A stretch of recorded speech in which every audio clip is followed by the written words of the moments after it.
ओम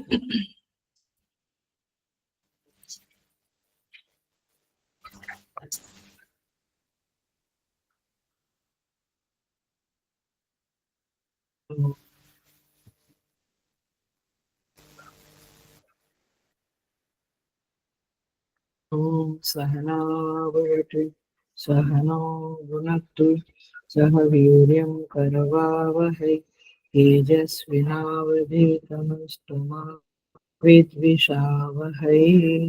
ओम शांति शांति शांति। समस्त जन कल्याणे निरतं करुणामय नमामि चिन्मयं देवं सद्गुरुं ब्रह्म विद्वरम्।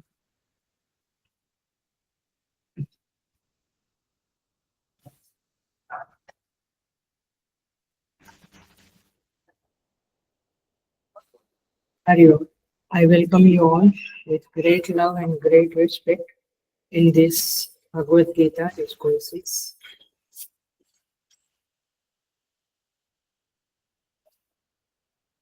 हमारा 11वां अध्याय चालू हुआ है, अभी एंड होने को आ रहा है। आज हम इसको समापन करेंगे।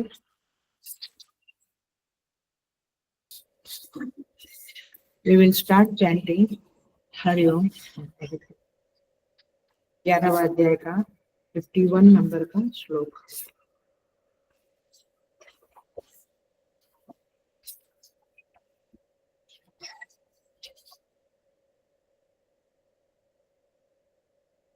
अर्जुन उवाच दृष्ट्वेदं मानुषं रूपं तव सौम्यं जनार्दन इदानीमस्मि संवृत्तः सचेता प्रकृतिं गतः।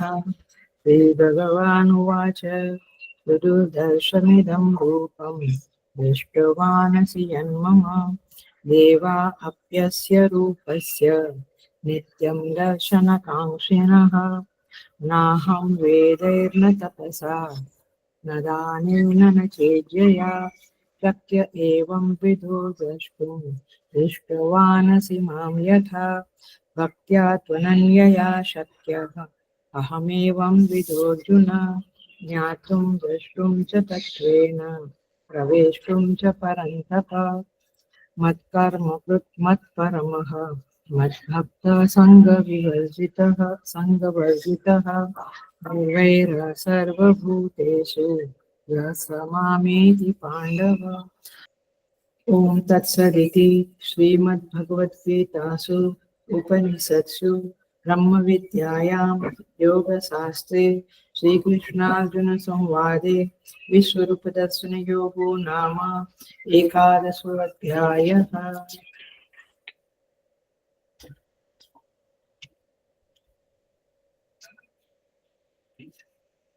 3 श्लोक बाकी है हमारे 53, 54, 55। आज हम देखते हैं। ना हम वेदैहि न तपसा न दानेन न च यज्ञया शक्य एवं विदो द्रष्टुं दृष्टवान् असि मां यथा। भगवान कहते हैं यथा माने जिस प्रकार मां दृष्टवान मुझे तुमने देखा है, असि माने है, एवं विध उस प्रकार से अहम न वेदैहि न तपसा न दानेन न यज्ञया मैं वेदों से तप से दान से और यज्ञ से नहीं देखा जा सकता। इस तरह से भगवान ने अर्जुन को इस तरह से कहा, मैं तुम्हें जैसे तुमने मुझे देखा ऐसा कोई यदि वेद पढ़े तप करे दान करे यज्ञ करे तब भी मुझे देखने के लिए समर्थ नहीं हो सकते है। सो इस तरह से भगवान ने यहाँ पे अपने दर्शन की महिमा के बारे में बात करी है अर्जुन से। आइए हम देखते हैं। इसके पहले भगवान ने कहा सुदुर्दर्शमिदं रूपम 52 नंबर के श्लोक में यह जो चतुर्भुज रूप तुमने देखा है वो सुदुर्दर्श है। सुदुर्दर्श का अर्थ है बड़ा ही दुर्लभ है, अर्थात इसकी महिमा बहुत है। जिसकी महिमा ज्यादा होती है वो ज्यादा लोगों को नहीं मिलता है, कम लोगों को ही वो चीज मिलती है। और भगवान कहते हैं देवा अपि अस्य रूपस्य नित्यम दर्शन कांक्षिणः। देवता भी इस रूप के दर्शन की आकांक्षा करते रहते हैं। सो इसके ऊपर हमने प्रश्न दिया था, इफ यू रिमेम्बर, कि देवता नित्य आकांक्षा रखते हैं ऐसा भगवान ने कहा, लेकिन नित्य आकांक्षा रखते हैं तो फिर उनको दर्शन क्यों नहीं मिलता है? हम कुछ आकांक्षा करते हैं तो बहुत बार चीजें मिलती है। तो भगवान कहते हैं कि देवताओं को भी ये मेरा जो दर्शन तुमने देखा वो देवताओं को भी दुर्लभ है, उनको भी ये दर्शन नहीं मिलता है। दैट इज व्हाट भगवान इज टेलिंग। मैंने अपने दर्शन की महिमा भगवान अर्जुन को रिपीट रिपीट करते हैं, बार बार कहते हैं कि ये बड़ा डिफिकल्ट है। सो अब देखते हैं उसका आंसर कुछ लोगों ने ढूंढा होगा तो अच्छी बात है, नहीं तो सुनिए आप। देवताओं को हमेशा भगवान के दर्शन की लालसा रहती है, बट ये विश्वरूप भगवान उनको भी नहीं दिखाते। तो क्यों नहीं दिखता है उनको, क्यों नहीं दिखाते हैं? तो देखते हैं। नित्य लालसा का अर्थ है नित्य भगवान की लालसा रहे, इसका अर्थ ये है और कोई लालसा ना रहे। आया? कंटिन्यूअस आई विश समथिंग, इसका मतलब है कि I don't wish anything else.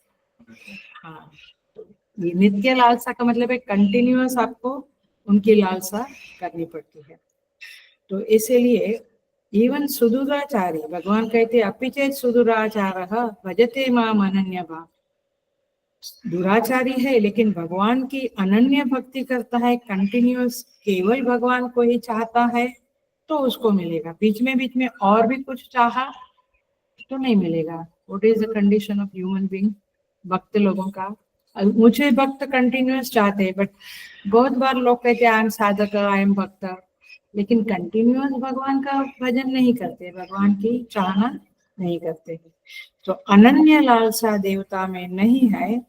क्यों नहीं है? क्योंकि वे भोग भोगने के प्रति ज्यादा चाहना रखते हैं। उनकी इच्छा क्या है?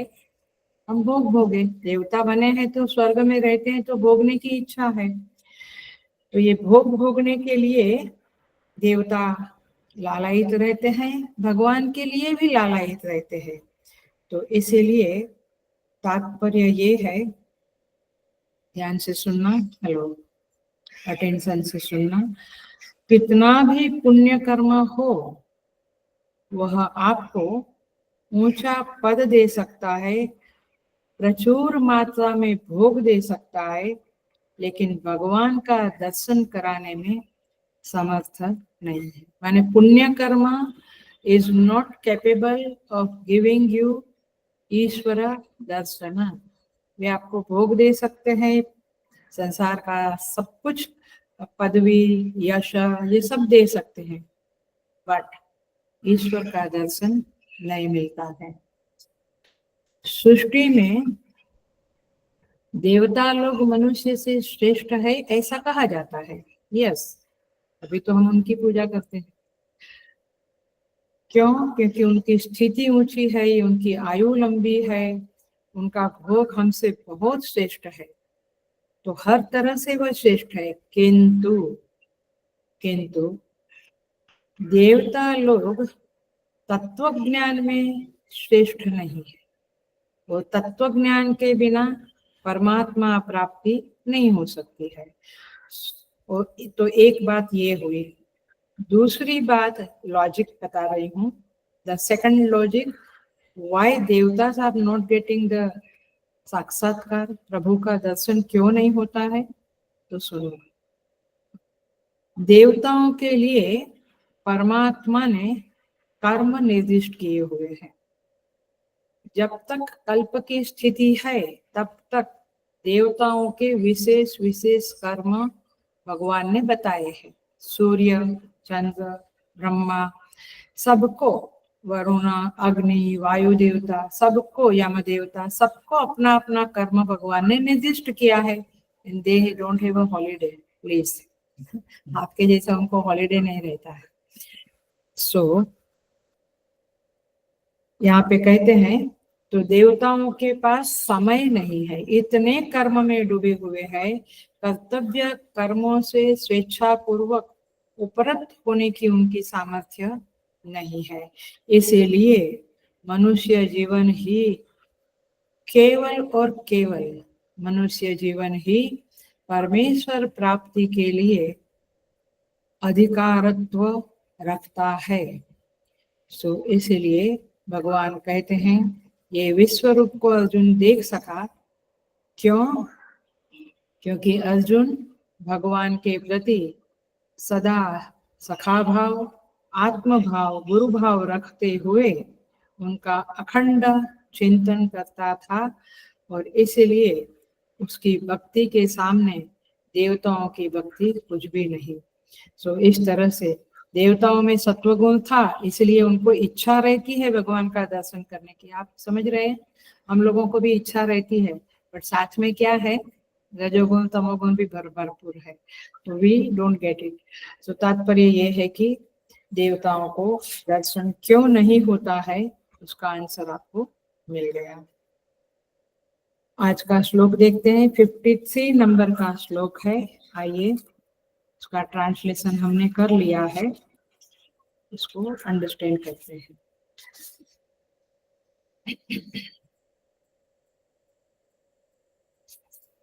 न वेदैः अध्ययनैः न दानैः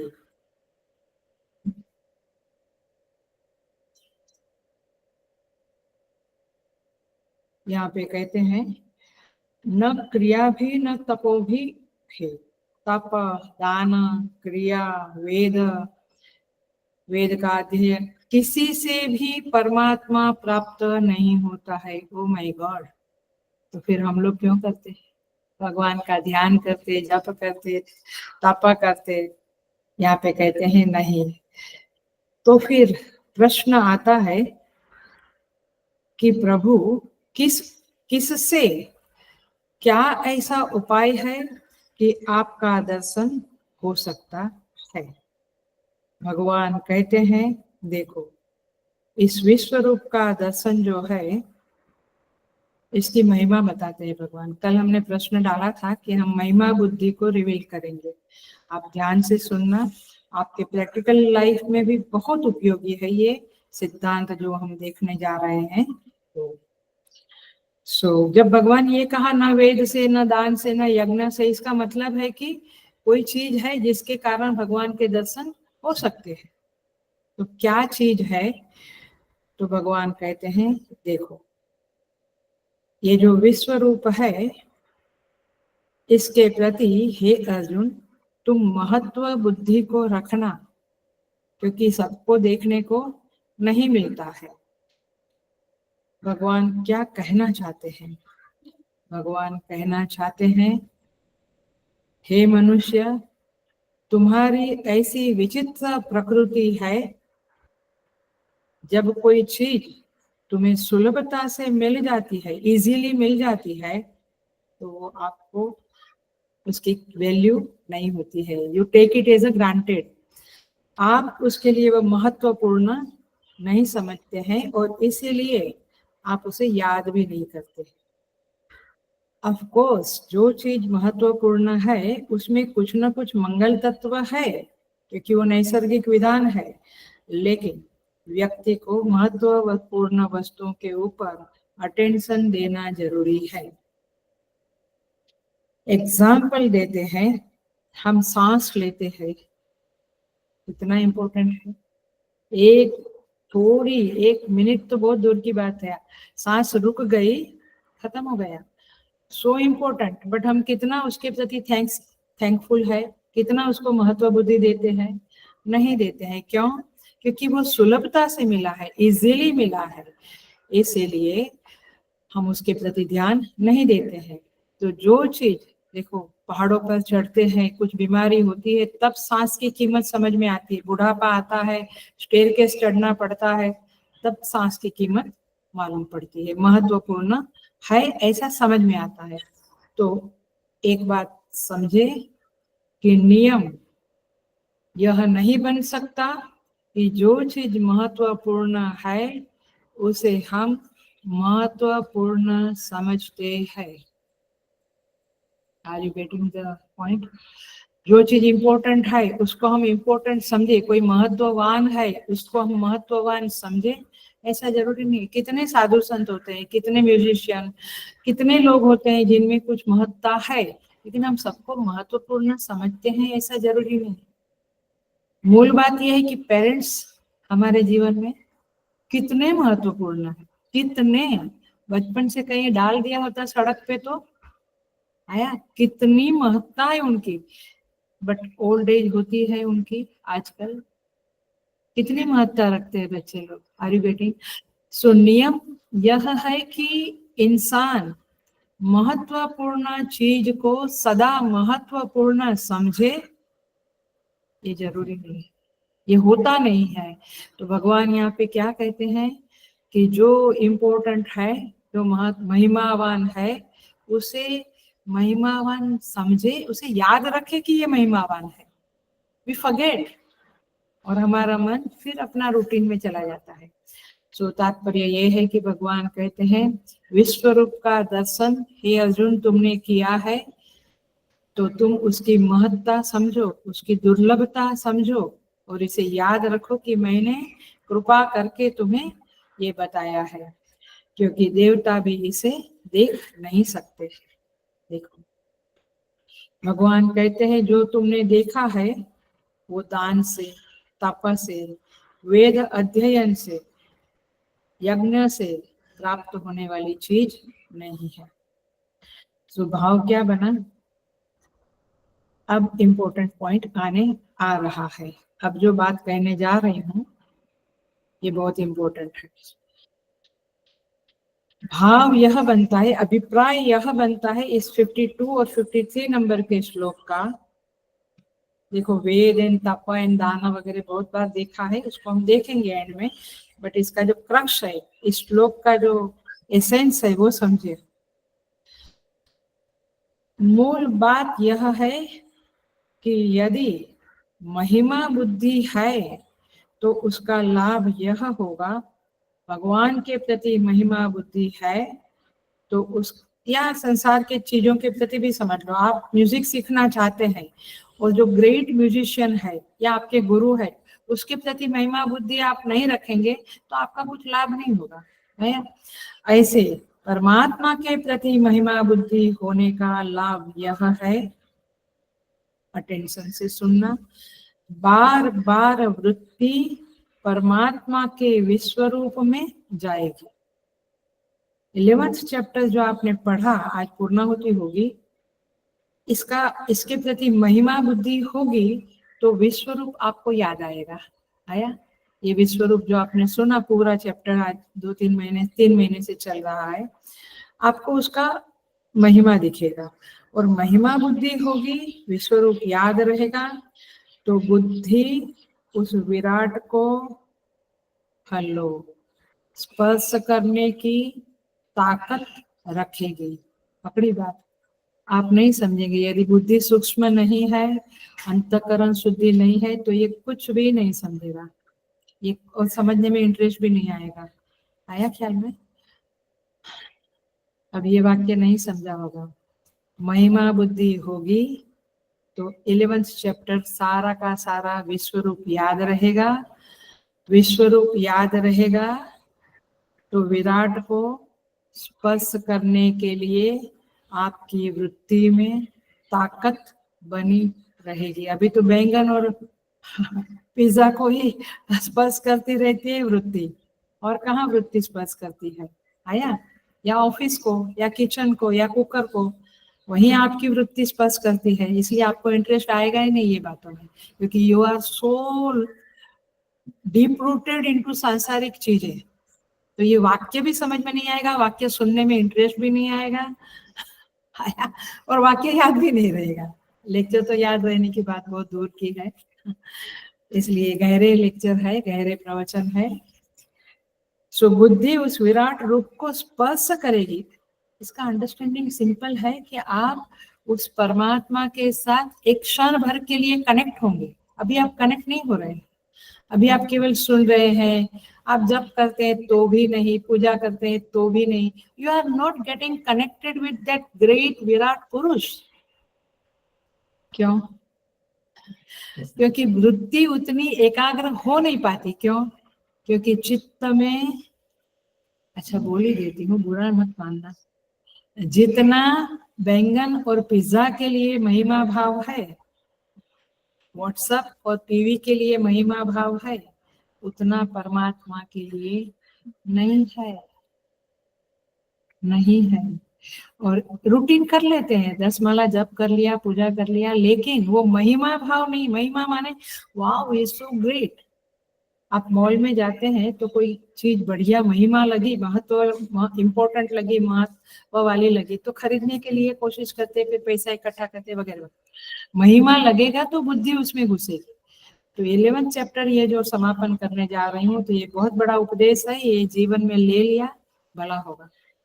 महिमा बुद्धि नहीं बनी तो वृत्ति में वो ताकत ही नहीं आएगी कि आप उसके उस विराट रूप को स्पर्श करें।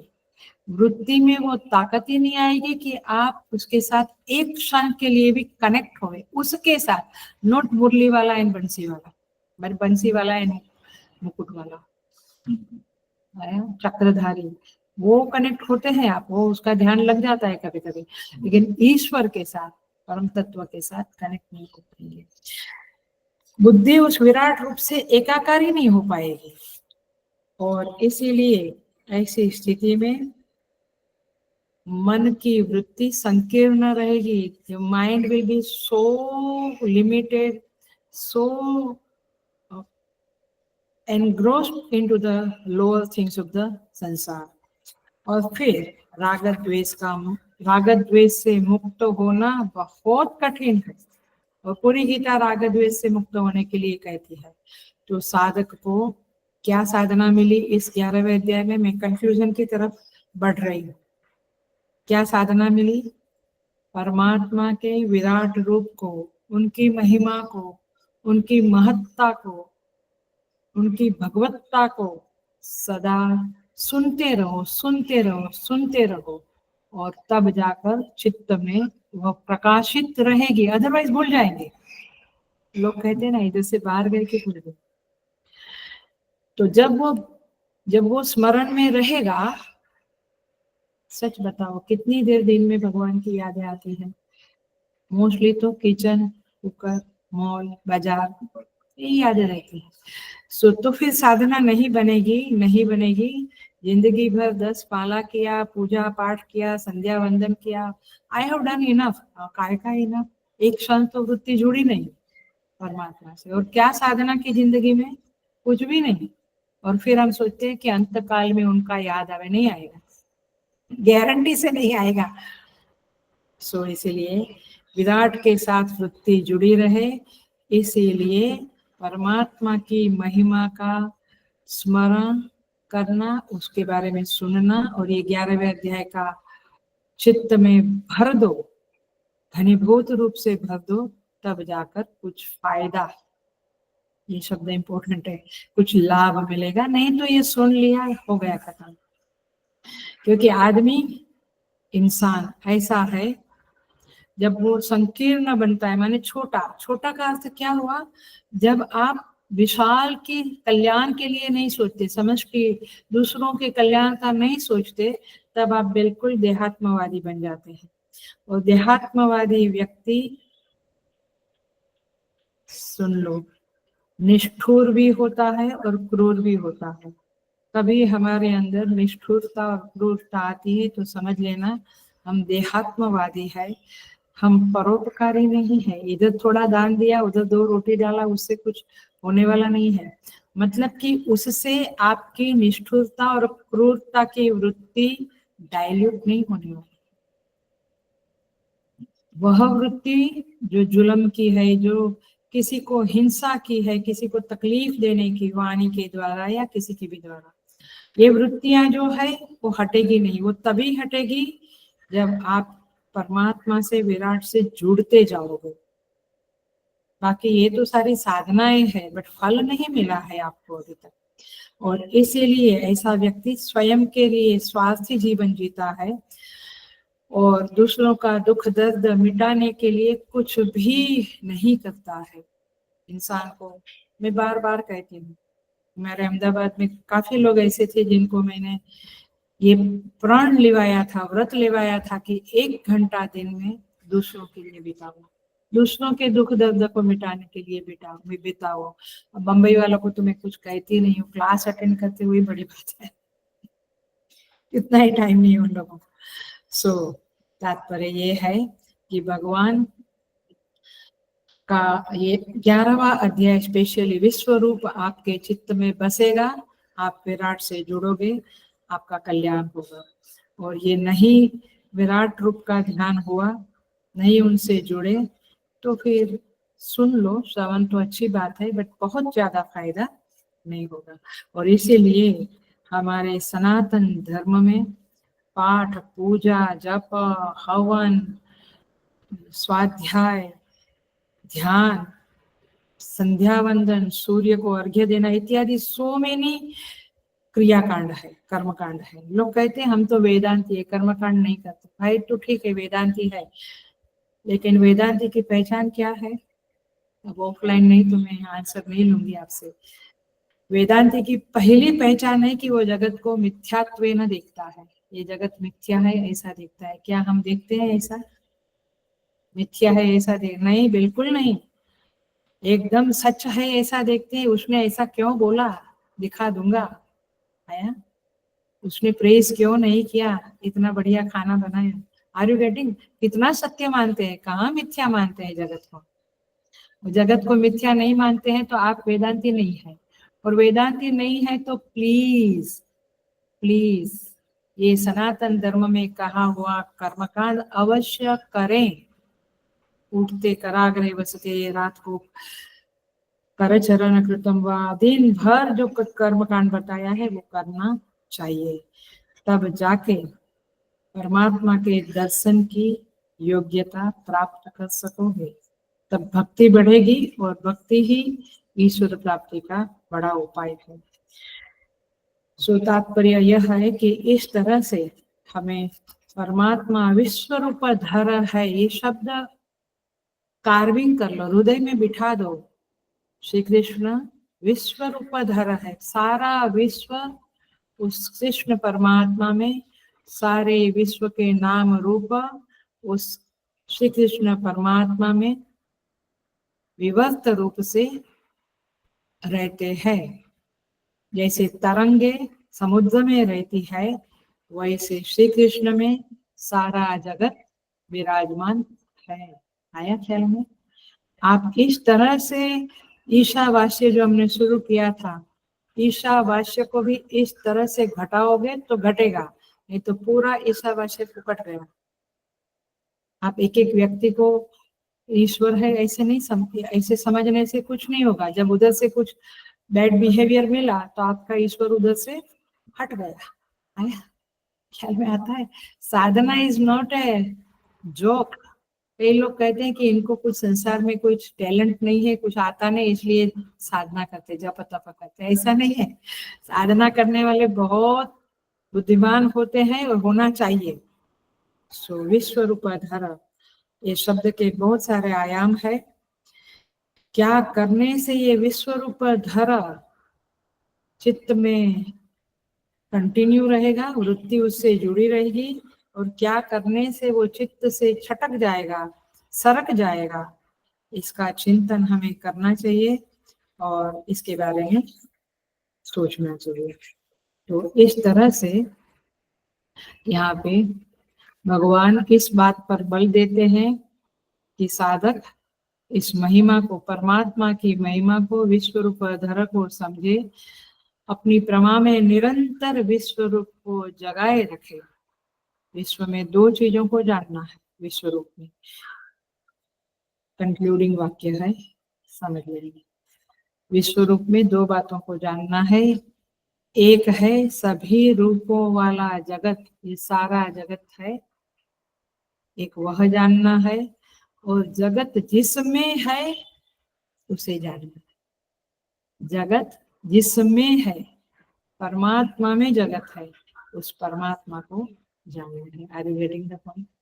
ये दो चीजें जब जानेंगे, देखो मुझे बहुत अच्छा ध्यान लगता है। लोग कहते क्या ध्यान करते हैं? मैं भगवान की बांसुरी, मोर मुकुटा और उनका पूरा उनके चरणों में जो झांझर है, सब कुछ में बहुत अच्छा ध्यान लगता है। और लगता है that's good, it's a concentration. लेकिन वह श्री कृष्ण अनंत अनादि, कर्तुम अकर्तुम अन्यथा कर्तुम, अचिंत्य रूप, निर्विकार, निर्गुण है, ये समझ में आता है? ये उस समय में ध्यान में आता है? नहीं आता। तो इसका मतलब क्या हुआ? आपको वास्तव में जुड़े ही नहीं आप परमात्मा से। आप तो केवल एक रूप के साथ आपने फोकस किया, तो 2 घड़ी आप उससे जुड़े। आया? यहाँ पे ये श्लोक पूरा होता है। हम आगे बढ़ते हैं। 54 नंबर के श्लोक में भगवान कहते हैं, भक्त्या तु अनन्यया शक्य अहम एवं विदोर्जुन ज्ञातुम द्रष्टुम च तत्वेन प्रवेष्टुम च परंतप। तो जो महिमा बुद्धि को रिवील करना था वो 53 में हुआ। अब दूसरा वाक्य जो राजेश्वरी ने डाला था ग्रुप में, तत्वेन प्रवेष्टुम औपाधिकेन प्रवेष्टुम, ये इस 54 नंबर में आएगा। देखते हैं।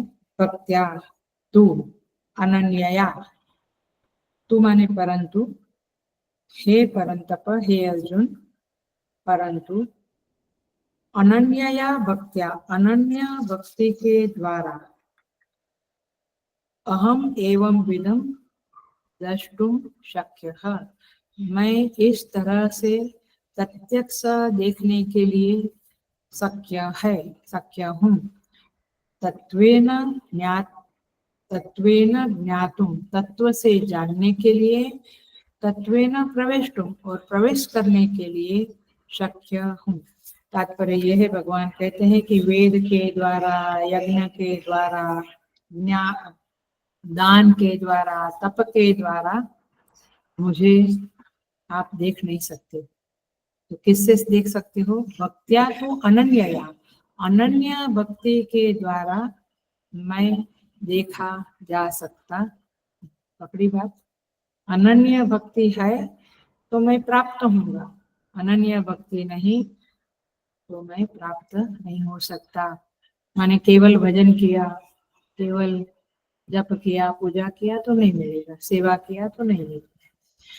सो देखिए, तो भगवान किस प्रकार आपके दर्शन हो सकते हैं? भगवान कहते हैं एवं विधम, इसके द्वारा, भक्त्या, भक्ति के द्वारा मैं देखने के लिए समर्थ हूँ। वैसे वेदांती कहेगा कि ज्ञान के द्वारा, यस, बट ये पराभक्ति की बात हो रही है, इसको हम 12वें अध्याय में देखेंगे। अभी तो केवल हम इस श्लोक को देखते हैं। तो ज्ञातुम, द्रष्टुम, तत्वेन प्रवेष्टुम, 3 शब्द है, उसको हम डील कर रहे हैं। ज्ञातुम शब्द उठाया है मैंने। यह ज्ञान जो है ये थोड़ा गहरा श्लोक है, आपको नहीं समझता है तो आई एम सॉरी, बट गहरा है, थोड़ा गहरा है। अभी 53 से भी 54 नंबर का श्लोक थोड़ा डीप है, ध्यान से समझना पड़ेगा। मुझे जानना डिफिकल्ट है, ऐसा भगवान कहते हैं।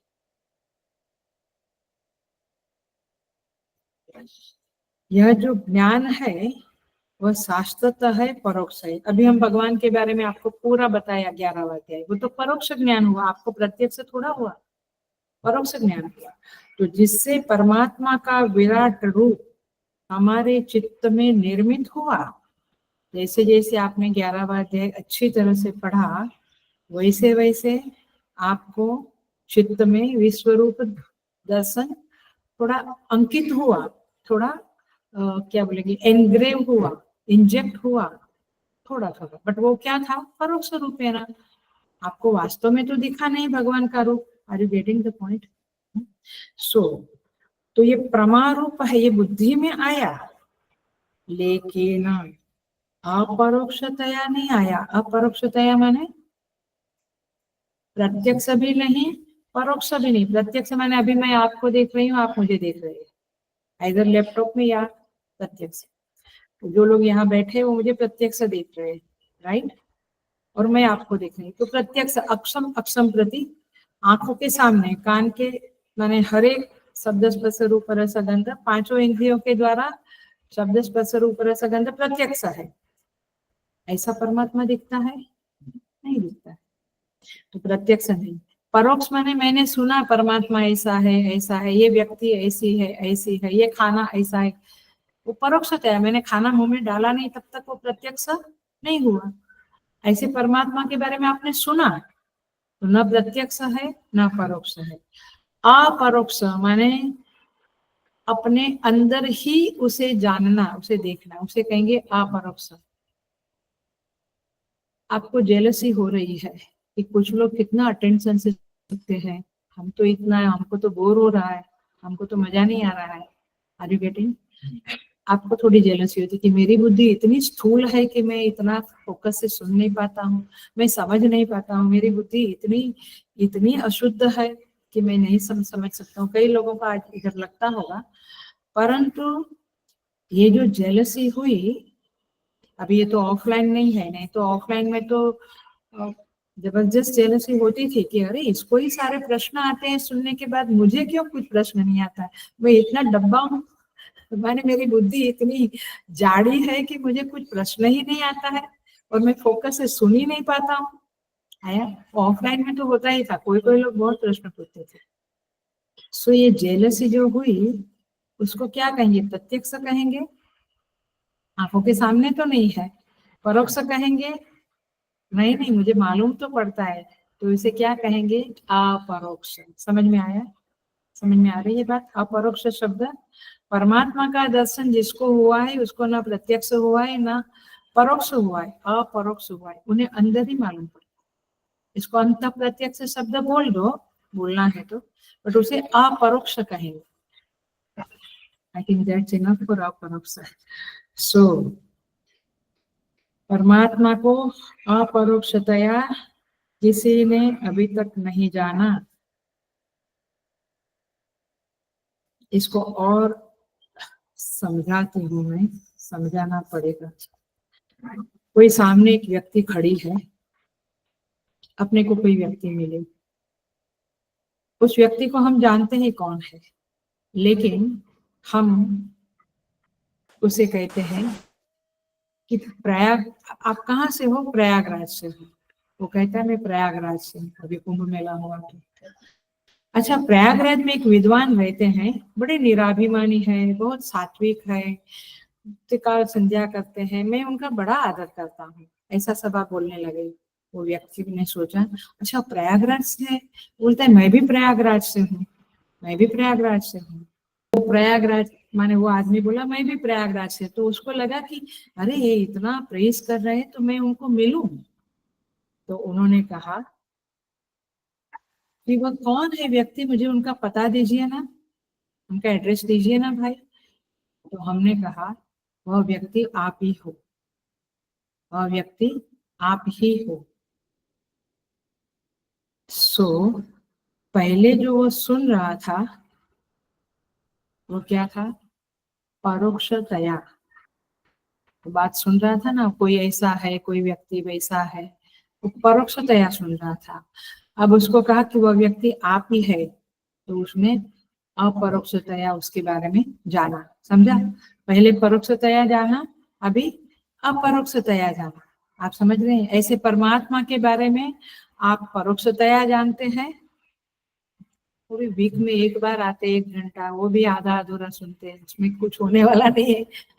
84 लाख योनि, मुझे तो बहुत याद आती है, 84 लाख योनि पड़ी है पहले वहां घूमेंगे अनंत अनंत कोटि जन्मों तक, फिर वापस मनुष्य जन्म मिलेगा, अन्यथा नहीं मिलेगा। ये जन्म का आप फुकट घलाएंगे तो नहीं मिलेगा जन्म। सो पहले उसने जो जाना उस व्यक्ति के बारे में वो परोक्षतया, फिर बोला कि वो तो आप ही हो, तो उसने उस व्यक्ति को अपरोक्षतया जाना। समझे? उसी तरह से परमात्मा को आप परोक्षतया जानते हो प्रवचनों के द्वारा, थोड़ा ध्यान करके, जप करके, लेकिन बाद में आप जब जानते हो कि वो परमात्मा, वो ब्रह्म मैं ही हूँ, अहम ब्रह्मास्मि, तब आपने अपरोक्षतया जाना। ऐसा समझ में आता है। बहुत डिफिकल्ट है। मुझे साधक के लिए नहीं है, जिसकी बुद्धि शुद्ध हो गई है, जिसकी बुद्धि संसार की चीजों में फंसी हुई नहीं है, सूक्ष्म है, शुद्ध है, उनको इतना तकलीफ नहीं होगा। बट अन्यथा ये एटलीस्ट हमारे प्रवचन, सिंपल मुल्ला नासरुद्दीन और इधर उधर की कथाओं का तो प्रवचन आप लोग सुन लेंगे, क्योंकि उसमें बहुत बढ़िया बढ़िया सास बहू की बातें हैं, मुल्ला नासरुद्दीन की बातें, तो मजा आएगा। ये प्रवचन में आपको डिफिकल्ट है, कठिन है, आप अटेंशन नहीं कर पा सकते हैं, आई अंडरस्टैंड। सो ये है अपरोक्ष शब्द। ये यदि समझा है तो मैं आगे बढ़ूंगी। द्रष्टुम शब्द, ज्ञातुम शब्द आपने समझा, जानना, प्रत्यक्ष जानना, परोक्ष जानना और अपरोक्षतया जानना। तीन तरह से जानना होता है। प्रत्यक्ष, आप सामने कुछ टेबल है, ग्लास है, उसको देखते हो। परोक्ष, आप किसी चीज के बारे में सुनते हो, टीवी में जब सुनते हो कि कुंभ में ऐसा हुआ ऐसा हुआ, परोक्षतया। और अपरोक्षतया आपके अंदर दया उत्पन्न हुई, जेलसी उत्पन्न हुई, द्वेष उत्पन्न हुआ, उसको आप अपरोक्षतया जानते हो। किंतु हम थोड़ा उसके ऊपर भी और आएंगे। आज का क्लास तो मुझे साधक के लिए ही है, क्योंकि कठिन कठिन बातें आ रही है और आएगी। द्रष्टुम शब्द का अर्थ हम जाने तो जब व्यक्ति जानता है कि परोक्षतया मैं जिसको जानता था, जिसके बारे में मैं समझता था, वो तो मैं ही हूँ, वो कृष्ण तो मैं ही हूँ, राम तो मैं ही हूँ, ब्रह्म तो मैं ही हूँ, ऐसा जब अपरोक्षतया जाना तो उसे कहेंगे द्रष्टु। ज्ञातुम, फिर द्रष्टु। अब वह उसने देख लिया, जान लिया, साक्षात कर लिया, तब हम कहेंगे कि उसने देख लिया। अब जो देखा वह अपरोक्षतया हुआ, तभी देखा।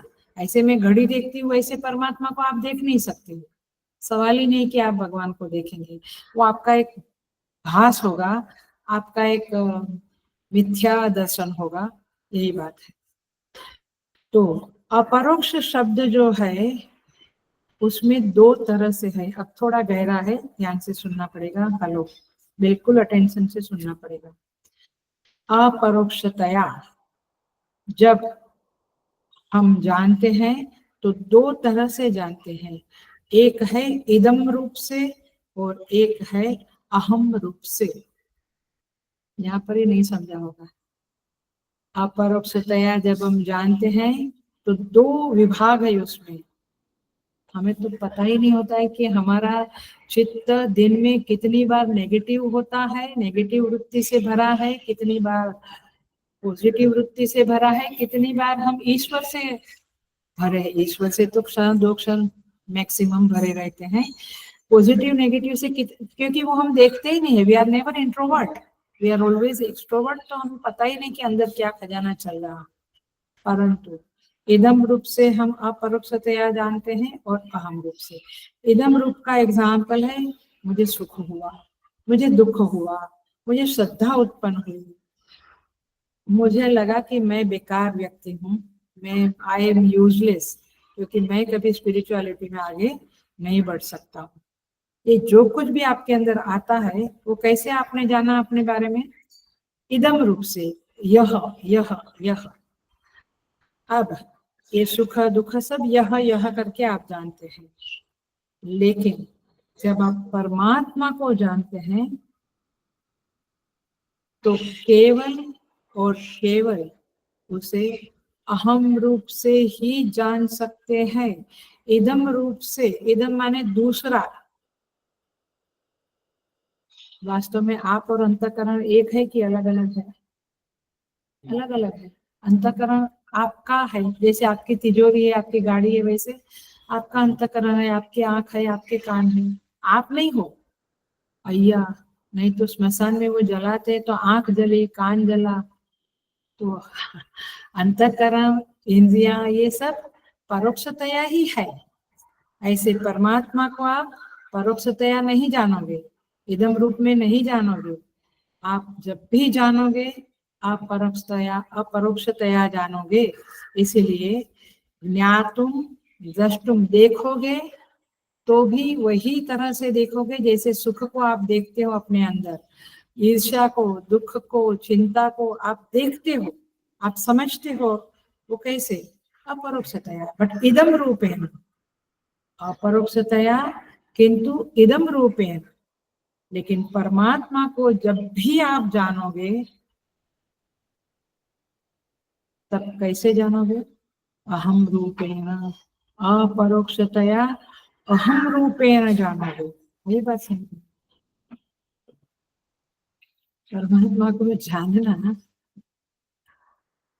बहुत अभ्यास करना पड़ता है, परिपक्व आचार्यों से अभ्यास करना पड़ता है, शांकर भाष्य से अभ्यास करना पड़ता है, तब जाकर कुछ 0.001% कुछ समझ में आता है। अन्यथा हम भ्रांति में ही रहता है कि मुझे सब समझता है, गीता आ गई है, उपनिषद आ गया है, ऐसे नहीं आता। सो अहम रूप से उस परमात्मा की सत्ता का भान होता है, और इसीलिए इसे आचार्य लोग, महात्मा लोग अन इदम सत्ता भी कहते हैं या अहम सत्ता भी कहते हैं। तो ये परोक्षतया होता है। अब भगवान ने क्या कहा इस श्लोक में? क्या कहा? भक्ता भक्त्या तो अनन्यया, तुम केवल भक्ति से मुझे जान सकोगे। वेद के अध्ययन से, यज्ञ से, दान से आप नहीं जान सकते, तप से आप नहीं जान सकोगे। तप क्या है, वेद क्या है, ये भी थोड़ा सा देख लेते हैं। वेद अध्ययन माने,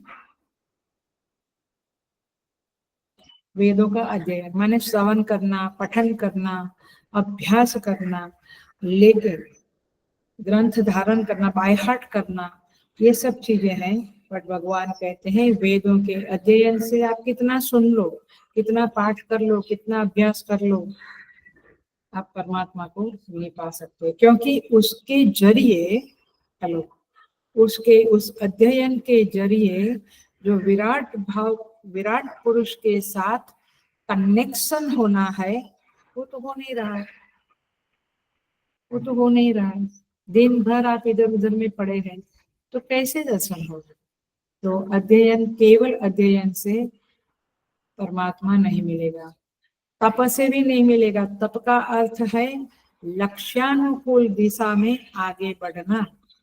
मैंने जो एक डिसाइड किया है, एक फोकस किया है कि मुझे ग्रेट क्रिकेटर बनना है, ग्रेट म्यूजिशियन बनना है, ग्रेट आचार्य के रूप में प्रस्तुत होना है, ग्रेट संत बनना है, साधु बनना है, तो आपका वो लक्ष्य के आगे आप बाकी सारी चीजों को इतना गौण समझे, उसको महत्व ही ना दे। बट हमारे लिए प्रॉब्लम क्या है? हर चीज का महत्व है। आया?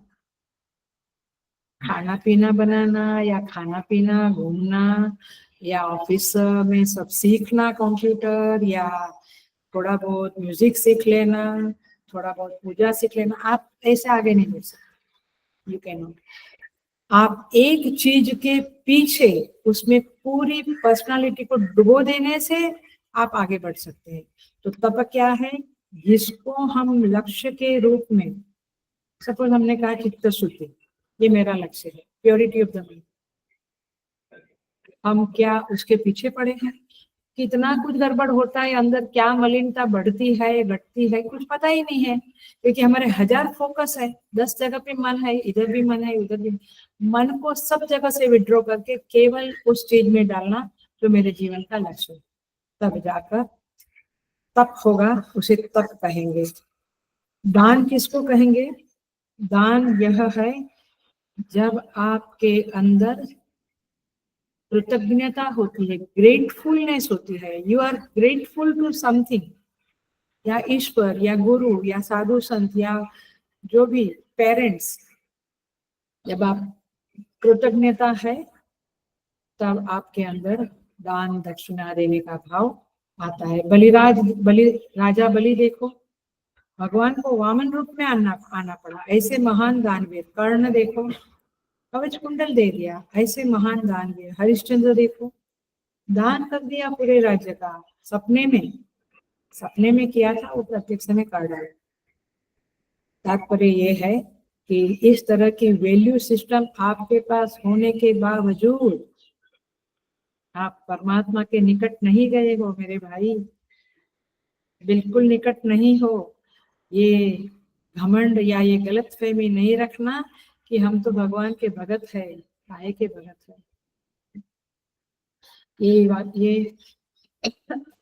ये श्लोक बहुत जबरदस्त है। ना हम वेदेना, एक तो महिमा बुद्धि को डेवलप करना, ये बात बताई है, और दूसरी बात कि इन सब चीजों के कारण यदि मेरे अंदर कोई अभिमान है तो गल जाना चाहिए ये श्लोक पढ़ने के बाद। और चौथा है यज्ञ वगैरह करने से भी परमात्मा नहीं मिलता है। तो तात्पर्य ये है, ज्ञातुम द्रष्टुम च तत्वेन प्रवेष्टुम च परंतप। अब तीसरा शब्द मैं ले रही हूँ, तत्वेन प्रवेष्टुम।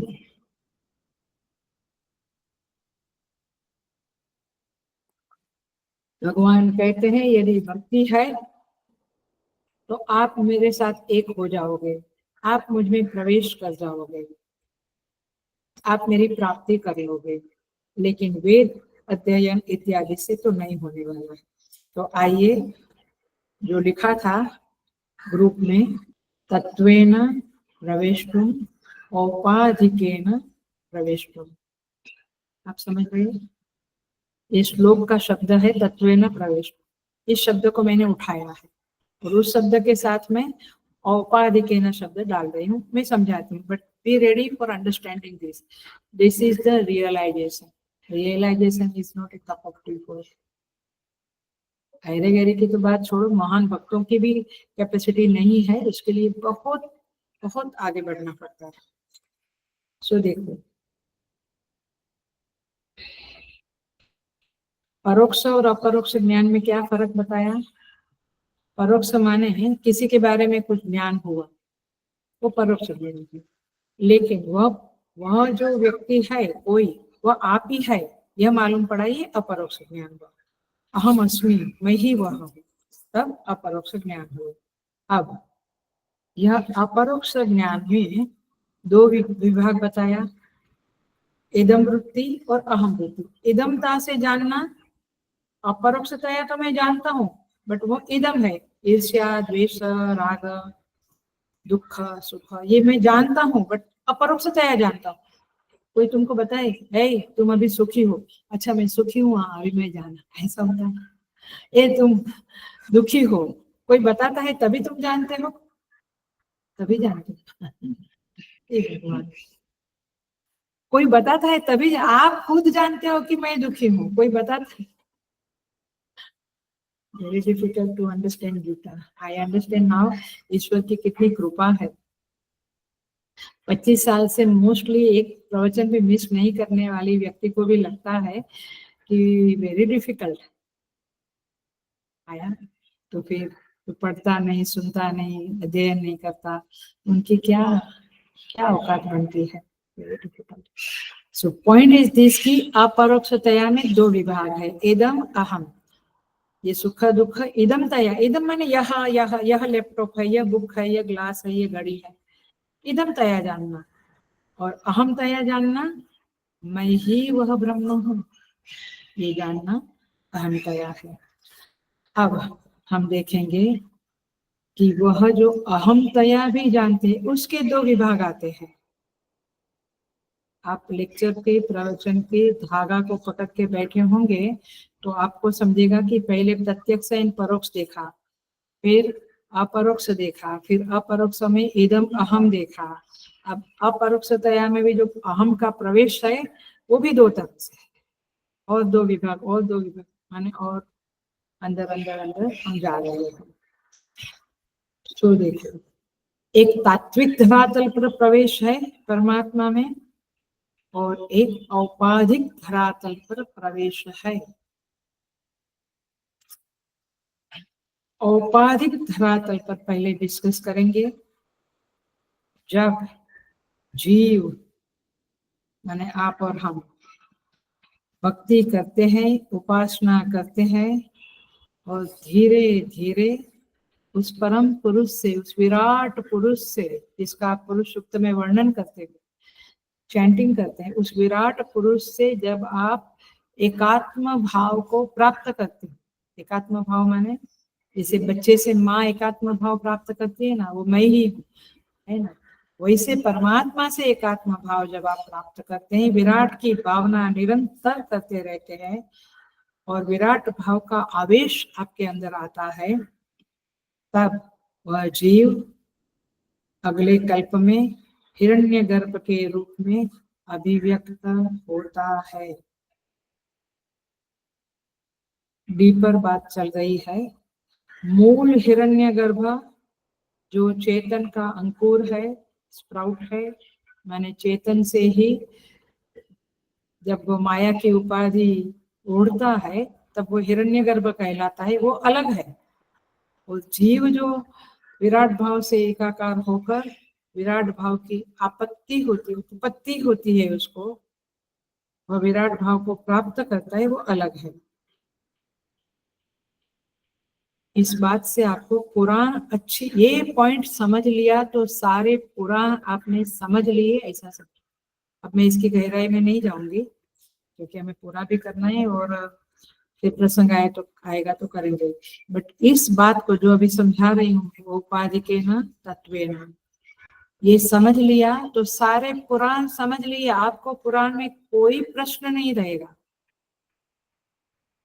इसलिए समझे, चेतन से जो हिरण्यगर्भ है वो मूल हिरण्यगर्भ है, लेकिन जीव जब विराट भाव से एकाकार होता है और हिरण्यगर्भ भाव को प्राप्त करता है, हिरण्यगर्भ के रूप में अभिव्यक्त होता है, वो अलग है। और उसे ब्रह्मा जी भी कहते हैं, हिरण्यगर्भ भी कहते हैं, ईश्वर भी कहते हैं। तो वह एक बहुत बड़ा पद है। इसलिए मैं बहुत बार कहती हूँ कि कई बार लोग कहते हैं कि हम शिव जी की आराधना करते हैं, हम राम जी की आराधना करते हैं, कृष्ण जी की करते हैं, ये ठीक है क्या? ठीक है, ठीक यही है, अटेंशन से सुनना, ठीक यही है कि आप उन्हें मूल हिरण्यगर्भ के रूप में जानते हो, विराट पुरुष से एकाकार के रूप में जानते हो, या देवता के रूप में जानते हो। आपकी समझ के आधार पे, हेलो, अंडरस्टैंड प्लीज, आपकी समझ के आधार पे आपको फल मिलेगा। 3 व्यक्ति बैठी है, आराधना करती है शिव जी की, तीनों का बुद्धि ठीक है, सूक्ष्म है, शुद्ध है, वगैरह वगैरह, तीनों को सेम फल नहीं मिलेगा। क्यों? क्योंकि कोई उसे देवता रूप देखता है, कोई उसे हिरण्यगर्भ, लेकिन कैसा? पुराणों में बताए हुए की तरह परमेश्वर है ऐसा बोलते हैं, बट वो परमेश्वर है, वो जीव हिरण्यगर्भ की, हिरण्यगर्भ के भाव को प्राप्त होकर वो बैठा है, वो मानते हो, या उसको चेतन का ही मायोपाधिक रूप मानते हो? आप क्या समझते हो उसके आधार पे आपको मिलता है। कुछ थोड़ा कुछ समझ में आ रहा है? नहीं तो मुझे ऐसे लगता है कि आप ब्लैंक तो नहीं हो। आता है, माने गुरु के पास भी हम जाते हैं, महात्मा संत के पास भी जाते हैं, लेकिन सबको एक सरीखा नहीं मिलता है। क्यों? क्योंकि आपकी उस गुरु के, उस साधु के, उस संत के, उस आचार्य के बारे में क्या समझ है, उस समझ के आधार पे आप प्राप्त कर सकते हो। आया, कई बार लोग नमस्कार करते रहते बाद में और कुछ भी होता रहता है, लेकिन किसी को एक बार नमस्कार में रियलाइजेशन होता है, विवेकानंद जी को ऐसे हो गए, रामकृष्ण परमहंस को तोतापुरी ने एक क्षण में दे दिया। तात्पर्य यह है कि आपकी समझ के आधार पे आपको प्राप्ति होती है। आप अपने गुरु को, सपोज भीमसेन जोशी है, ऐसा नहीं समझना कि सारे शिष्य लोग उनको उतना ही महत्व देते थे अथवा उतना ही ग्रेट समझते थे जितना उनका खास शिष्य समझता है। Are you getting? कोई एक्टर है या कोई प्रधानमंत्री है, कोई मुख्यमंत्री है, जो कोई आचार्य है, आप सबको सेम फल नहीं मिलता है, क्योंकि आपकी समझ ऐसी है कि ये देवता है, ये तो सिंपल साधु है, या इसको तो ज्ञान इतना नहीं है। आप जैसा समझेंगे वैसा आपको सामने से मिलेगा। ये यथा प्रपद्यन्ते तांस तथैव भजाम्यहम्, हम भगवान का कहना समझे हम। तो ये जो विराट पुरुष की उपासना करने से जीव विराट भाव को प्राप्त हुआ है, और इसीलिए उसको औपाधिकेन प्रवेष्टुम बोलता है। वो उपाधि के जरिए उसमें प्रवेश किया है, उसमें तत्व से नहीं किया।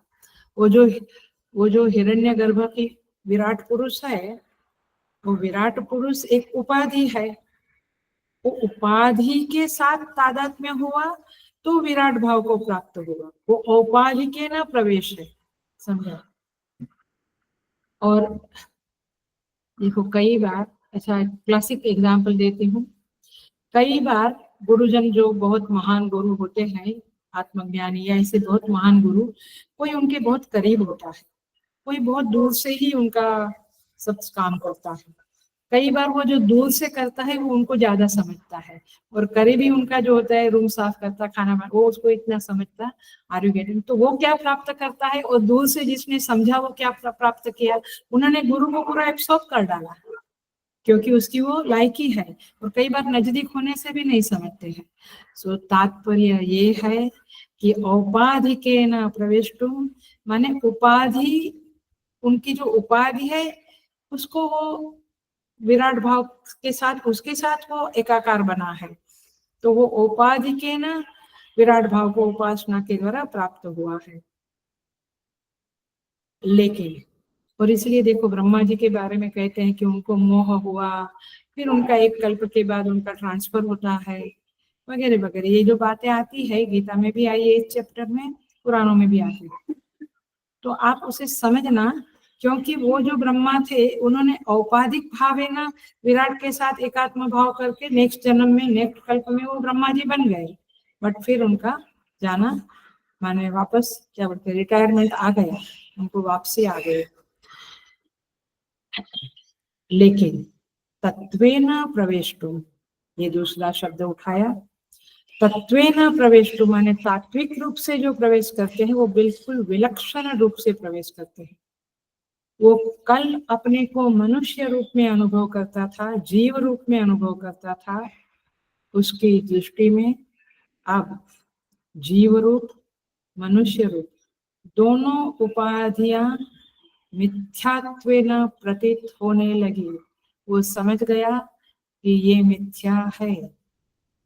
उपाधि के नाम में क्या था, मैं मनुष्य हूँ और मैं विराट भाव में प्रवेश करता, माने आपका मनुष्य भाव, जीव भाव गया नहीं, और आपने विराट पुरुष के साथ एकाकार किया। अब इधर क्या फर्क पड़ गया, तत्वेन में मनुष्य भाव माने देह और जीवत्व, इन दोनों के साथ मिथ्यात्व हो गया। Are you getting the difference between two? जब इधर मिथ्यात्व हो गया, ऐसा मिथ्यात्व निश्चय हुआ, बोध हुआ, तो अब वो स्वयं को तात्विक धरातल पर खड़ा कर दिया उसने।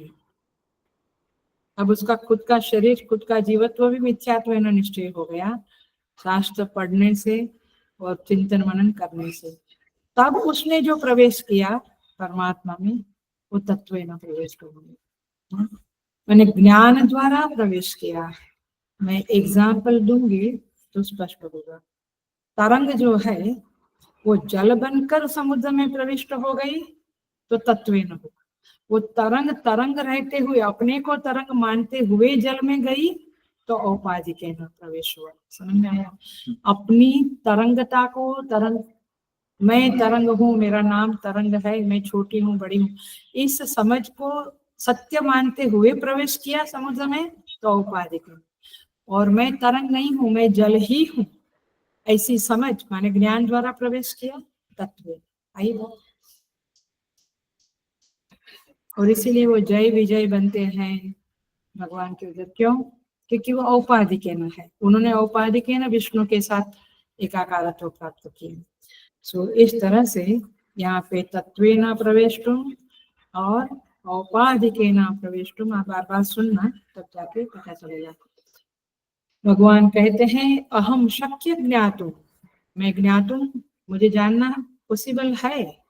ऐसे अनन्यया भक्त्या, मैं इस शब्द को 12वें अध्याय में अच्छी तरह से हम समझेंगे, लेकिन भाष्यकार ने जो अर्थ बताया है वो देख लेते हैं।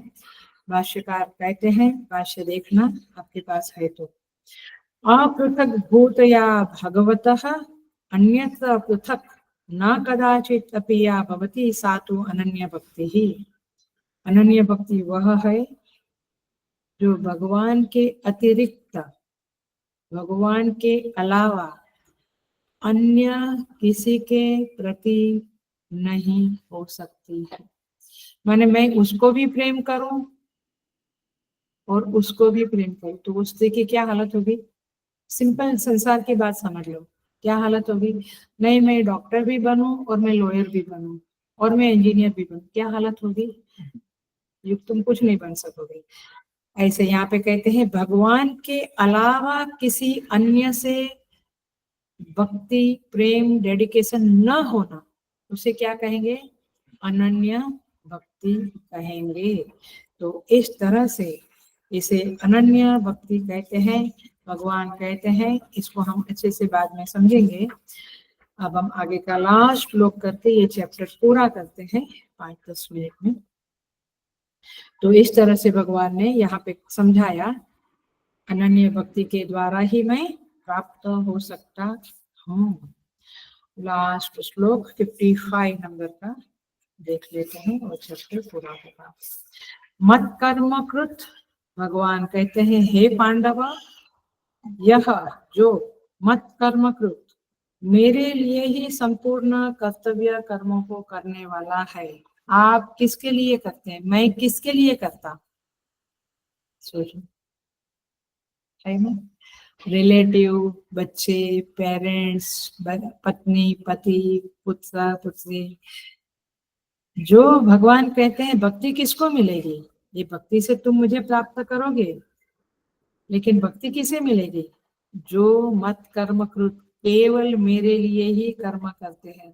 इसलिए कई बार लोग हमको कहते हैं, हम में और आप में क्या फर्क है? आप भी पिज्जा खाते हैं, हम भी पिज्जा खाते हैं। आप भी फ्लाइट में जाते हैं, हम भी फ्लाइट में जाते हैं। आप भी नहाते धोते, सब खाते पीते सोते। हमारे में आप में कोई बहुत फर्क नहीं है। फर्क बहुत है, समझ लो। क्या फर्क है? हमारे कर्म, सारे कर्म केवल परमात्मा के लिए, माने साधु के, हमारे माने साधु संतों के, केवल 24 घंटा वे परमात्मा के लिए कार्य करते हैं। उनको जो खाना देते हैं वो खाते हैं, नहीं तो अपने लिए बढ़िया बढ़िया खाना बना के खाते नहीं थे। जो खाना मिलता खाते हैं, जो पहनना मिलता पहनते हैं, जहाँ रहना मिलता, कभी ट्रांसफर हो जाती है तो कहाँ झोपड़पट्टी में रहना मिलता है, कभी महल में रहना, जो पहना वे सो पहनो, जहाँ रहना मिले वहां रहे, जो काम मिले वो करे। मत कर्म कृत का यही अर्थ है। अब समझ में आया आपने? और साधु संतों में या जो डेडिकेटेड है उनमें क्या फर्क है? बहुत फर्क है। हम भी गुस्सा करते हैं, आप भी गुस्सा करते हैं। आप किसके लिए करते हैं? अपने स्वार्थ के लिए करते हैं, अपने बेटे, अपने पत्नी, अपने पति के लिए। हम किसके लिए करते हैं? ईश्वर कार्य में विघ्न डालते हैं, उसके लिए करते हैं। आप समझिए, चीजों को समझते नहीं है और कुछ भी लोग बोलते हैं। खाली ऐसा नहीं है कि जंगल में रहने वाला ही साधु है। संसार में, सिटी में रहकर, सारे लोगों के बीच में रहकर भी आदमी साधु बनता है। कब? मत कर्म कृत, जब वह परमात्मा के लिए कर्म करता है। मत परमः, मैं ही जिसके लिए परम हूँ। परायण, परम माने परायण, देखते हैं शब्द को। मद भक्त, जो मेरा भक्त है। संग वर्जित, जो आसक्ति रहित है। निर्वैर, सारे भूतों में निर्वैर है, उसको किसी के प्रति वैरत्व नहीं है। सर्वभूतेषु यः स मामेति पांडवः, वह मुझे प्राप्त कर सकता है। देखिए इस श्लोक को देख लेते हैं। मैंने कहा था 12:30 तक क्लास होगा वेडनेसडे को भी। मत कर्म कृत का तो शब्द आपने समझा कि कर्म के फूल परमात्मा को ही चढ़ावे। हमारे कर्म के फूल हमारे माता पिता, भाई बहन, पति पत्नी, बच्चे, रिलेटिव, मैक्सिमम सोसाइटी उधर ही चढ़ते रहते हैं। तो गीता जी भी इस बात के ऊपर बहुत भार देती, वजन देती है कि ईश्वर के लिए कस्मै देवाय हविषा विधेम, आप किसके लिए काम करते हो ये सोचो। कई लोग तो आजकल शादी भी नहीं करते हैं, बोलते हैं कि हम कमाएंगे हम खाएंगे, है ना, केवल अपने लिए। Oh my God. एनीवे, परमात्मा के लिए जब कर्म होते हैं, जैसे भगवान को मोगरा, चंपा, केवड़ा, गुलाब, पारिजात सब कुछ चढ़ाते हैं, वैसे कर्म के पुष्प आप गीता चैंटिंग कंपटीशन का प्रोजेक्ट करो, बाल विहार करो, युवा केंद्र करो, प्रवचन करो, आप ऑफिस आश्रम की ऑफिस संभालो, आप आश्रम संभालो, आप पूजाएं करवाओ करो, ये सारे अलग अलग पुष्प भगवान को चढ़ाए जाते हैं। और यही मत कर्म कृत है, ईश्वर के लिए कर्म करना। दूसरा साधन है मत परमः, मतलब कि भगवान ही परम है। परम माने श्रेष्ठ। आप श्रेष्ठ किसको मानते हो जीवन में? आप भगवान का उपयोग आपके काम के लिए करते हो या भगवान के लिए आप काम करते हो? बहुत बार भगवान का उपयोग होता है, आया ख्याल में, किसके लिए? मेरे काम के लिए। फिर वो हम रोज प्रेयर करते, क्या प्रेयर करते, मेरे बच्चों को गोल्ड मेडलिस्ट बनावे, यूएस में जॉब मिले, लड़की अच्छी मिले। तो आपने भगवान की भक्ति की कि आपने अपने स्वार्थ के लिए भगवान को यूज किया? तो भक्ति भक्ति की बात छोड़े, एक तो समझ ही नहीं है हमें कि मत परमा क्या शब्द है। मत परमा ने उनको श्रेष्ठ माना, जिसको श्रेष्ठ मानते हैं उसके लिए काम करते हैं, उसके लिए प्रेयर करते हैं। हम कहते हैं मोक्ष इज अ श्रेष्ठ for it in my life, तो हम मोक्ष के लिए प्रार्थना करते हैं, तो वो बात अलग है। बट बच्चे के लिए, इसके लिए, उसके लिए, हेल्थ के लिए, तो फिर वो बातें बदल जाती है। तो मत परमा माने जहाँ पे मुझे पहुंचना है, जो मुझे चाहिए ही चाहिए। और जब आप परमात्मा को ही चाहिए करेंगे तो आप मत परमा कहलाएंगे। तो ये है, माने लक्ष्य परमात्मा के अलावा कुछ न होवे, साधन भी परमात्मा, लक्ष्य भी परमात्मा। बहुत बार लक्ष्य माने साध्य भी परमात्मा, बहुत बार साध्य संसार होता है और साधन परमात्मा होता है ना। हम पूजा करते हैं क्योंकि बिजनेस आगे बढ़े, तो साध्य क्या हुआ आपका? संसार। और साधन क्या हुआ? परमात्मा। आप कभी भक्त नहीं बन सकते हो। डोंट हैव ईगो कि मैं भक्त हूँ, मैं सेवक हूँ, बिल्कुल नहीं। सो तात्पर्य यह है मत परमः, आपकी गति परमात्मा की ओर हो रही है कि संसार की ओर? चित्त में परमात्मा कितना समय रहता है और संसार कितना समय रहता है, बस उतना समझ लो। जो ज्यादा रहता है वो आपका लक्ष्य है। अब तो बाप रे एकदम खुल ही गया। शायद शायद शायद दिन में 2 घंटा परमात्मा रहता होगा, बाकी के घंटे तो संसार रहता है। तो फिर आपकी गति कहाँ है? संसार। आप मत परमा है कि संसार परमा है? संसार परमा है। सो ये हमें ध्यान रखना है। सो भगवान का वर्ण ही मत परमा आपको बनाएगा। मत भक्त, 2 शब्द बाकी है। मत भक्त शब्द का अर्थ है भावना से परमात्मा के साथ बंधे रहो। हम भावना से संसार वालों के साथ बंधे रहते हैं, ये मामा, ये मौसी, ये भतीजा, ये भांजा, ये एक्सेट्रा, ये पत्नी, ये पति। तो भगवान कहता है मेरा सुन लेना ध्यान से, ये भगवान के वचन है। मेरा भक्त होने के लिए तुम्हें दुनिया के सारे भावनात्मक संबंधों को काट देना पड़ेगा। You can't get related with sansar also and with Bhagwan. हम तो संसार से रिलेटेड है, ये मेरा बच्चा, ये मेरा दी, तो फिर वो वक्त वक्त कुछ नहीं है। आप सिंपल थोड़ा सा कुछ कर लेते हैं, नसीब है कि उतना कर लेते हैं। सो भगवान कहते हैं संसार के साथ का भावनात्मक संबंध जब टूटेगा तब भगवान से भावनात्मक संबंध बनेगा, तब जाके आप मद भक्त, तब भगवान के भक्त कहलाओगे। कई बार भगवान कृपा करके हमारे सांसारिक भावनात्मक संबंधों को काट देते हैं। हमें गुस्सा आता है भगवान से, हम नाराज होते हैं, बट वो उनकी करुणा होती है, उनकी दया होती है। तो ये है मद भक्त। और कहते हैं संग वर्जित। अब मद भक्त जो शब्द है उसी के अंतर्गत दो शब्द आते हैं, संग वर्जित और निर्वैर। जो भगवान का भक्त बनेगा वो संग वर्जित, किसी से और किसी से उसकी आसक्ति नहीं होगी। यहाँ तो ये हालत है कि जब सामने से थोड़ा धक्का मिलता है तो कहते हैं I am not interested in to anybody, मैं केवल मेरा कर्तव्य कर्म करता हूँ। और थोड़ा सा वहां से प्यार मिला तो संग हो गया, ऐसा नहीं चलता है। मद भक्त होना है तो संग वर्जित। और निर्वैर, निर्वैर किसी के प्रति वैर भावना ना रहे, द्वेष भावना, हेट्रेड ना रहे, नफरत ना रहे। ढूंढे हम अंदर, कहीं ना कहीं नफरत बनी रहती है, व्यक्ति के प्रति, वस्तु के प्रति, स्थान के प्रति, पदार्थ के प्रति। कहीं ना कहीं ये गाड़ी अच्छी नहीं लगती, ये अच्छी लगती, ये खाना अच्छा नहीं, ये कहीं ना कहीं वैरत्व रहता है। वैर वृत्ति का मतलब है उस व्यक्ति की वृत्तियां वहीं पे चलती रहती है। कोई चीज आपको पसंद नहीं तो वहीं पे माइंड जाता है, ये चीज पसंद नहीं, ये हटाओ, ये कब हटेगी। सो उसकी भावना का संबंध कहाँ चला गया, नेगेटिव वे में किसी व्यक्ति के प्रति। जो प्रिय क्षेत्र है वहां से संग कट जावे। ओ माय गॉड, भगवान इतने कठोर मत बोलो, इतने मत बनो, ये हमसे पॉसिबल नहीं है। थोड़ा बहुत तो प्यार कहीं से मिलता है, उधर से भी कट जावे, हाँ कटना पड़ेगा। जो प्रिय क्षेत्र है वहां से संग कटे, और अप्रिय क्षेत्र है वहां निर्वैर की वृत्ति बनी रहे, वहां वैर न हो।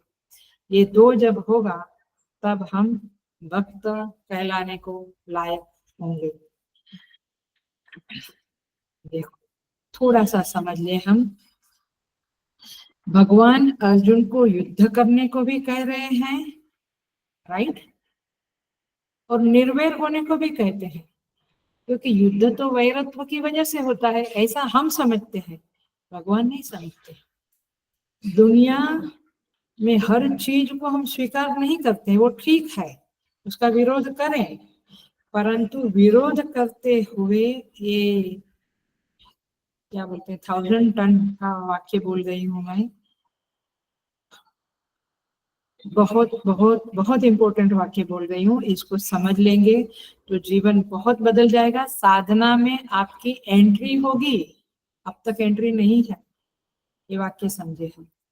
साधारणतः हमको ऐसा लगता है कि हम विरोध करते हैं तो मन में वैर होता है, माने विरोध माने वैर, नफरत, तब तो हम no, I don't believe you, I will not accept you, उनके प्रति विरोध हुआ तो वैरत्व हुआ। उसके बाद उस व्यक्ति को देखने से भी हमें आता है नेगेटिव फीलिंग। तात्पर्य ये हुआ कि वैर के बिना फिर हम जी नहीं सकते, क्योंकि जीवन में सब चीजें स्वीकार नहीं कर सकते, कहीं ना कहीं विरोध करते तो वैरत्व होता है। अर्जुन ने विरोध किया, पांडवों ने कौरवों का विरोध किया, तब युद्ध हुआ। लेकिन भगवान का ये शब्द बहुत इंपॉर्टेंट है, युद्धस्व एंड निर्वैर सर्वभूतेषु। आप युद्ध भी करो, आप ऑपोजिट पार्टी बनो। आजकल की पॉलिटिक्स में दिखता है ना, ऑपोजिशन में बैठना ओके, बट वैरत्व नहीं होना चाहिए, बट वो दिखता है कि नफरत वाला मामला है। विरोध करना एंड वैरत्व नहीं करना, ये तो मैं नाम नहीं देती हूँ, मन में आता है फिर भी, ऐसे कोई कोई विरला लोगों के लिए संभव है। ऐसे महात्मा नेता लोग अपने यहाँ भी बने हुए हैं, विरोध करेंगे बट वैरत्व नहीं करते हैं। सो यही आदेश भगवान का है यहाँ पे। सैनिक जब युद्ध करता है तो वो वैरत्व नहीं करता है, वो उसकी ड्यूटी है युद्ध करना, कि मेरी भूमि को तुम मत हड़प करो, ये भूमि हमारी वो आपकी। लेकिन वैरत्व is a very different thing. तो भगवान कहते हैं वो सैनिक धर्म निभाने के लिए अपना युद्ध करते हैं। तो अन्याय का समाधान नहीं करना, प्रतिकार नहीं करना, लेकिन वैर रखना, ये तो कोई अच्छी बात नहीं है। इसीलिए क्योंकि वैरत्व जब हम करते हैं तो हमारी वृत्ति उसी व्यक्ति के प्रति चलती रहती है। उसने ऐसा किया वैसा किया, समय आने से मैं करूंगा, ये सिचुएशन में खड़ी करूंगा, फिर उसको दिखाऊंगा, चलता रहता है चलता रहता है। तो वृत्ति आपकी परमात्मा के प्रति नहीं जाएगी। इसलिए भगवान कहते हैं आप वैरी का चिंतन करेंगे या रागास्पद का चिंतन करेंगे। इसलिए भगवान कहते हैं संग वर्जितः निर्वैर सर्वभूतेषु, तब जाके आप मद भक्त, भगवान के भक्त बन सकते हैं। तो भक्ति की साधना सिद्ध करने के लिए ये 55 और 54 नंबर के श्लोक में भगवान ने बीज डाल दिया, सूत्र डाल दिया। अब जो 12वां अध्याय है वो इसी बीज के आधार पे वृक्ष के रूप में परिणमित होगा, जिसे हम अगले सोमवार को देखेंगे। और यहाँ पे ये 11वें अध्याय का पर्यवसान भक्ति में होता है, ये कंक्लूजन है। और इस तरह से ज्ञान, दर्शन और प्रवेश, भगवान का ज्ञान होना, भगवान का दर्शन होना, भगवान में प्रवेश होना, इसका हेतु है भक्ति। और ये 5 साधनाएं भगवान ने बताई ये 55 नंबर के श्लोक में, कि ये जब होगा आपके पास तो फिर आप भगवान को पा सकते हैं। वेद यज्ञ दान तप से नहीं पा सकते हैं। इस तरह से ये कंक्लूडिंग कमेंट्स डालते हुए परमात्मा इधर अपने वचन को पूरा करते हैं। और 12वां अध्याय फिर हम शुरू करेंगे। यहाँ पे ये बात 11वां अध्याय 11 चैप्टर पूरा होते हैं। हम पुनः उपसंहार वाक्य बोल लेते हैं। ओम तत्सदिति श्रीमद्भगवद्गीतासु उपनिषत्सु ब्रह्म विद्यायां योग शास्त्रे श्री कृष्णार्जुन संवादे विश्वरूप दर्शन योगो नाम एकादशो अध्यायः। ओम पूर्णमद पूर्णमिदं पूर्णात् पूर्णमुदच्यते पूर्णस्य पूर्णमादाय पूर्णमेवावशिष्यते। ओम शांति शांति शांति। हरि ओम। श्री गुरुभ्यो नमः। हरि ओम।